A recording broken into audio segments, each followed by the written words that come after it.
Bonjour et bienvenue en ce dimanche où nous sommes juste entre la fête de l'Ascension et la fête de la Pentecôte où nous recevrons, nous nous rappelons cette effusion de l'Esprit Saint que nous avons reçue, dont nous avons été marqués à notre baptême.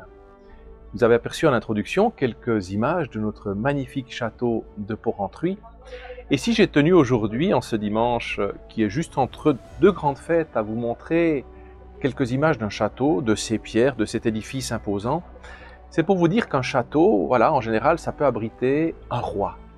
Et la seule royauté qu'a accepté le Christ, c'était une royauté de pauvreté.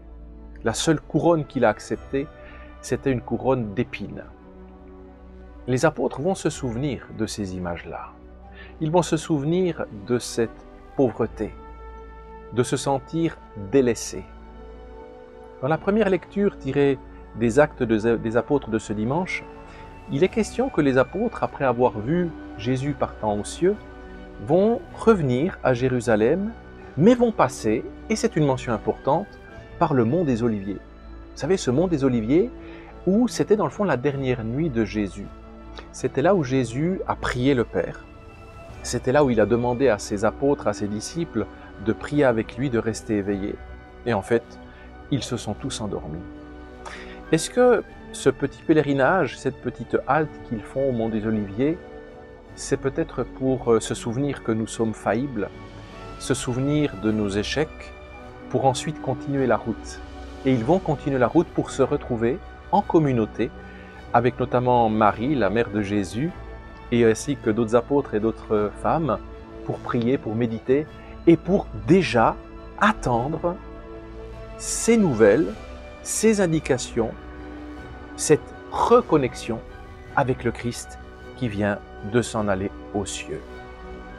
Je crois que c'est un enseignement important pour nous, de nous dire que nous avons à nous reconnecter, nous avons à méditer, nous avons à prendre du temps, à trouver des endroits qui nous conviennent, qui nous rappellent peut-être parfois nos manquements, mais qui peuvent aussi être des lieux de ressourcement, où l'on peut se reposer, où l'on peut communier à nouveau à son être profond et se diriger vers le ciel.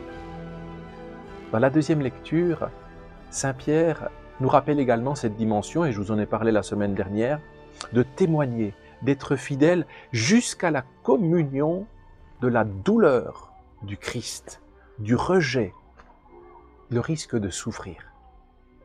Comme chrétiens, vous savez, soyons clairs, nous devons nous habituer à la souffrance et du rejet, du blasphème, de la marginalisation. Ce n'est pas Dieu qui veut ça, c'est que le monde, et souvent les passions du monde, veulent que nous soyons à contre-courant. Et Monseigneur Courtecor, qui est maintenant notre cardinal à Rome, qui était l'ancien évêque de Bâle, me disait: Romain, les seuls poissons qui vont dans le sens du courant sont les poissons morts. Donc comme chrétiens, nous avons souvent à naviguer à contre-courant, contre les modes, contre les pensées de la bien-pensance, d'une pensée unique. Nous avons à lutter là contre. Et en luttant là contre, et en professant cette fameuse parole qui ne nous appartient pas, comme je le rappelais la semaine dernière, eh bien, ça nous mettra parfois en danger. Mais ce paraclet, dont nous allons nous souvenir tout spécialement la semaine prochaine, lors de la fête de la Pentecôte, va toujours nous inviter à dire « Allez de l'avant, je vous protège ». Même si vous risquez, ici-bas, de temps en temps, dans votre personne, d'être atteint, d'être bafoué, d'être pourquoi pas vu comme un voleur, comme un menteur.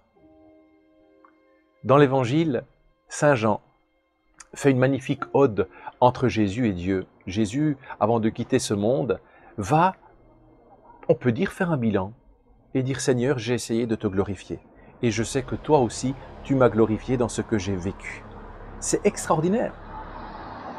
Ça me renvoie des fois à mon propre départ, de me dire: qu'aurais-je fait de mon baptême? Qu'aurais-je fait de mon ordination? Qu'aurais-je fait de mon ministère tout au long de cette vie? Parce qu'une vie peut être très brève, mais elle peut être intense de bonté, de fidélité, de prophétie, de conversion. Et on peut avoir une vie très longue, mais une vie plate, ou une vie peut-être un peu monotone. La vie de chrétien n'est jamais monotone. Elle est emplie parfois de quelque chose de très haut, de très fort, qui nous marque profondément. Lorsque nous terminerons nos pèlerinages terrestres, souvenons-nous de cette parole du Christ. Est-ce que j'ai rempli ma mission? Est-ce que, Père, je t'ai glorifié?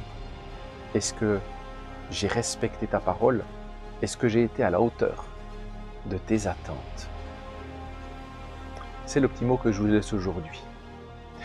Si ces petits messages spirituels vous apportent ne serait-ce qu'un élément par semaine, eh bien j'en suis heureux et comblé.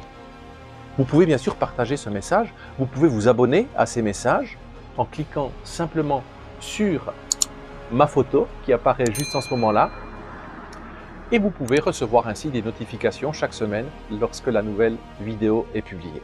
Pour la semaine prochaine, je vous donne d'ores et déjà rendez-vous non pas dimanche, mais lundi. Pourquoi? Parce que lundi, j'enregistre justement la prochaine vidéo avec un petit cadeau, une personnalité religieuse catholique de tout premier ordre avec qui je vais échanger quelques questions et quelques points de réflexion. Je vous donne d'ores et déjà rendez-vous lundi prochain et dans l'attente, je vous invite à méditer sur les dons de l'Esprit Saint. Aujourd'hui, qu'est-ce que je fais de mon baptême? Bon dimanche!